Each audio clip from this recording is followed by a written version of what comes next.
अश्विनी नक्षत्र। आपका जन्म अश्विनी नक्षत्र में हुआ है या आपके किसी जानने वाले का जन्म अश्विनी नक्षत्र में हुआ है और आप उसके बारे में जानना चाहते हैं और आप यह जानना चाहते हैं कि ज्योतिषीय दृष्टिकोण से अश्विनी नक्षत्र के जातक किस प्रकार के होते हैं। हमने पिछले वीडियोस में बहुत सारी चर्चाएं की और आज हम इस वीडियो में अश्विनी नक्षत्र के जातकों के संबंधों की चर्चा करेंगे। शुभं कुरुत्वं कल्याणं आरोग्यं धन संपदा। नमस्कार दोस्तों, एस्ट्रोलॉजिकल मिराकल के आज के इस वीडियो में मैं राजेश कुमार पुरी, आपका ज्योतिष मित्र, आप सभी का हार्दिक अभिनंदन करता हूं। मित्रों, हम चर्चा कर रहे हैं अश्विनी नक्षत्र की। अश्विनी नक्षत्र जो कि मेष राशि में 0 डिग्री से लेकर 13 डिग्री 20 मिनट तक होता है। इस नक्षत्र में जब चंद्र होता है तो उसे जन्म नक्षत्र कहते हैं, जब लग्न होता है तो उसे लग्न नक्षत्र कहते हैं और जब सूर्य होता है तो उसे सूर्य नक्षत्र कहते हैं। हमने जन्म नक्षत्र के अनुसार अश्विनी नक्षत्र के जातकों की जो भी स्वभाव है, विशेषताएं हैं, उसके बारे में चर्चा कर ली है। इस वीडियो को देखने के लिए आप आई बटन में क्लिक करके वहां जा सकते हैं और इस वीडियो को देख सकते हैं। उसके बाद में हमने चर्चा की है इस नक्षत्र के जातकों के स्वास्थ्य के बारे में, यानी कि किस प्रकार का स्वास्थ्य इस नक्षत्र के जातकों का हो सकता है और कौन कौन सी समस्याएं स्वास्थ्य में देखी जा सकती हैं, उस बारे में जो हमने चर्चा की है उस वीडियो को आप यहां आई बटन में क्लिक करके देख सकते हैं।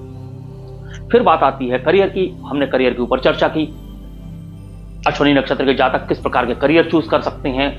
लग्न नक्षत्र, चंद्र नक्षत्र, सूर्य नक्षत्र, इन तीनों के अनुसार हमने विभिन्न चर्चाएं की और इस चर्चा को भी आप यहां पर आई बटन में क्लिक करके देख सकते हैं।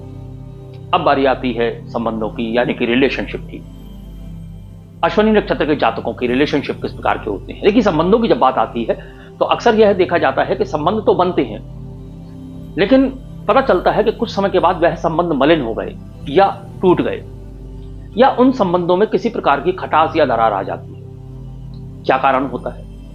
अब अश्विनी नक्षत्र के जो जातक होते हैं उनके जो मधुर संबंध होते हैं, जो अंतरंग संबंध होते हैं, जो प्रगाढ़ संबंध होते हैं, वह किस नक्षत्र के जातकों के साथ हो सकते हैं, हम उस बारे में आज चर्चा करेंगे। हम यहां समझेंगे कि अश्विनी नक्षत्र के जातक किन नक्षत्र के जातकों से बहुत ज्यादा अच्छी अभिन्न मित्रता रख सकते हैं या उनके साथ अंतरंग संबंध हो सकते हैं, संबंध बना सकते हैं, और किन नक्षत्रों के जातकों के साथ उनकी बिल्कुल भी नहीं पटेगी या हम कह सकते हैं कम अनुकूल होंगी। क्योंकि हमें यह पता है कि अश्विनी नक्षत्र के जातक जो होते हैं वह जीवन में नई शुरुआत करना चाहते हैं, तीव्र गति से कार्य करने वाले होते हैं, उपचार शक्ति से भरपूर होते हैं। इसलिए यह जातक अपने संबंधों में उत्साही होते हैं, मिलनसार होते हैं और आत्मनिर्भर होते हैं, रोमांटिक होते हैं, आकर्षक होते हैं और स्वभाव से प्रेमपूर्ण भी होते हैं। लेकिन कभी कभी इनकी जो अत्यधिक स्वतंत्रता की प्रवृत्ति होती है, या यूं कह सकते हैं कि बहुत ज्यादा जो अधीरता होती है, वह इनके संबंधों में किसी प्रकार की चुनौतियां ला सकती है या इनके संबंधों में समस्याएं उत्पन्न कर सकती है। अश्विनी नक्षत्र के जातकों को इस प्रकार के साथी पसंद होते हैं जो उनकी ऊर्जाओं का सम्मान करें और उनकी स्वतंत्रता में किसी प्रकार की बाधा उत्पन्न ना करें। यह रिश्तों में ताजगी और उत्साह बनाए रखना पसंद करते हैं और एक रस्ता से बहुत जल्दी ऊब जाते हैं। इन्हें एक जैसा स्वभाव जो है वह पसंद नहीं आता है, तो उससे बहुत जल्दी ऊब जाते हैं। जब ये सच्चा प्रेम महसूस करते हैं तो अपने साथी के प्रति ये पूर्ण समर्पित रहते हैं और उसकी देखभाल करने वाले बन जाते हैं। उनके रिश्ते में जुनून, रोमांच और सकारात्मक ऊर्जा बनी रहती है। वे अपने रिश्तों में जुनून और नवीनता पसंद करते हैं। वह अपनी स्वाभाविक आकर्षण शक्ति और अपने व्यक्तित्व के कारण, जो व्यक्तित्व इनका चुंबकीय व्यक्तित्व होता है, उस व्यक्तित्व के कारण कई लोगों को अपनी ओर आकर्षित करते हैं। लेकिन जब अंतरंग संबंधों की बात आती है तो यह उन लोगों की ओर ज्यादा खिंचाव महसूस करते हैं जो इनकी ऊर्जाओं को समझते हो। विशेष कर जो विपरीत लिंगी होते हैं उनकी बात हो रही है।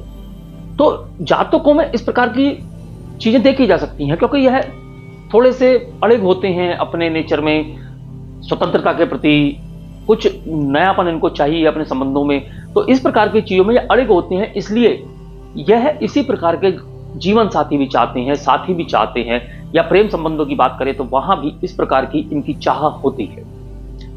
अब हम समझेंगे कि वह कौन से नक्षत्र हैं जो अश्विनी नक्षत्र के जातकों के साथ में अनुकूल हैं, खासकर मित्रता, अंतरंग संबंध और अन्य संबंधों के लिए। तो सबसे पहले हम बात करते हैं अश्विनी नक्षत्र की। अपने ही नक्षत्र के जातकों के साथ इनका बहुत बेहतरीन तालमेल बैठता है। दोनों के ही बीच में बहुत ही गहरी समझ, जुनून, रोमांच देखने को मिलता है। फिर नक्षत्र आता है मघा नक्षत्र। मघा नक्षत्र का शासक भी केतु है और मघा नक्षत्र के यदि हम स्वभाव की बात करें तो वे आत्मविश्वासी होते हैं एवं उनका ढंग राजसी होता है, जो कि अश्विनी नक्षत्र के जातकों के साहसी और स्वतंत्र विचारधारा से बिल्कुल मेल खाता है।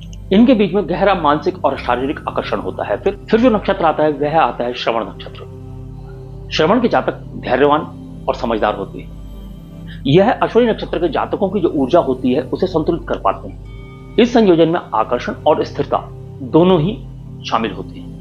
फिर बात आती है स्वाति नक्षत्र की। स्वाति नक्षत्र के जातक भी बहुत स्वतंत्र एवं खुले विचारों के होते हैं। तो ऐसे में दोनों के बीच में गहरा शारीरिक मानसिक जुड़ाव बन सकता है। उसके बाद बात आती है पूर्वाषाढ़ा नक्षत्र की। यह जातक दृढ़ आत्मविश्वासी होते हैं और दृढ़ इच्छा शक्ति होती है, जो अश्विनी नक्षत्र के जातकों से मेल खाती है। तो इनके बीच में रोमांस और गहरी अंतरंगता बनी रहती है। मतलब बहुत गहरापन इन नक्षत्रों में हो सकता है। अब हम बात करेंगे उन नक्षत्रों की जिनके साथ में अश्विनी नक्षत्र के जातकों की अनुकूलता सही नहीं होती है, क्योंकि या तो वो बहुत संवेदनशील होते हैं या फिर बहुत ज्यादा अनुशासित होते हैं, जिससे कि अश्विनी नक्षत्र के जातकों की स्वतंत्रता बाधित हो सकती है। तो वह नक्षत्र है उत्तरा भाद्रपद, रेवती, चित्रा और धनिष्ठा। अब हम बात करेंगे अलग अलग चरणों में यदि हम अश्विनी नक्षत्र के जातकों के संबंधों की बात करें तो वह किस प्रकार से समझ सकते हैं। सबसे पहले बात करते हैं कि प्रथम चरण 0 डिग्री से लेकर 3 डिग्री 20 मिनट तक मेष राशि में। इन जातकों को गुस्सा जल्दी आता है लेकिन मन साफ होता है। फिर हम बात करेंगे द्वितीय चरण के जातकों की। द्वितीय चरण के जातक 3 डिग्री 20 मिनट से लेकर 6 डिग्री 40 मिनट मेष राशि। अब यहां पर शुक्र की ऊर्जाएं आती हैं, क्योंकि नवांश में शुक्र की ऊर्जाएं इस चरण को मिलती हैं। तो यह जातक रोमांटिक होते हैं और कई बार रिश्तों में स्थिरता की कमी इन जातकों में देखी जा सकती है। फिर हम बात करते हैं तृतीय चरण की। तृतीय चरण यहां बुध की ऊर्जा आती है। 6 डिग्री 40 मिनट से लेकर 10 डिग्री तक मेष राशि। जातक वफादार होते हैं, लेकिन कभी कभी अहंकार के कारण जातकों के संबंधों में समस्याएं आ सकती हैं। फिर हम बात करेंगे चतुर्थ चरण के 10 डिग्री से लेकर 13 डिग्री मेष राशि। यहां पर जो ऊर्जाएं प्राप्त होती हैं वह प्राप्त होती हैं चंद्र की ऊर्जाएं।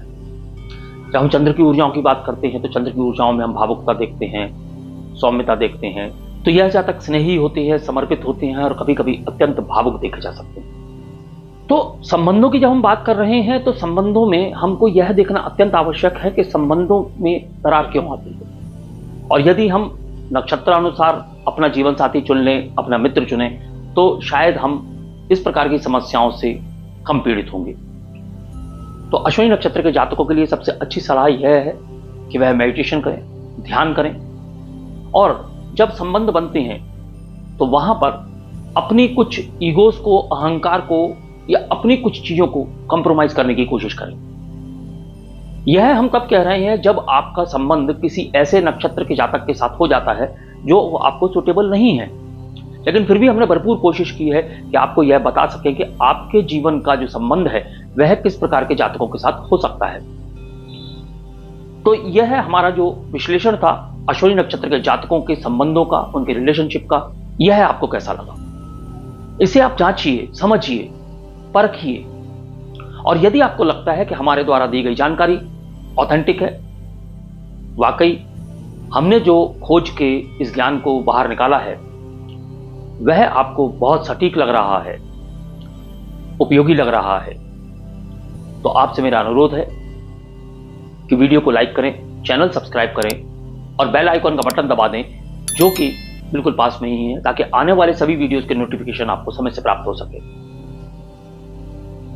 अगले वीडियो में हम बात करेंगे अश्विनी नक्षत्र के जातकों के चारों चरणों की।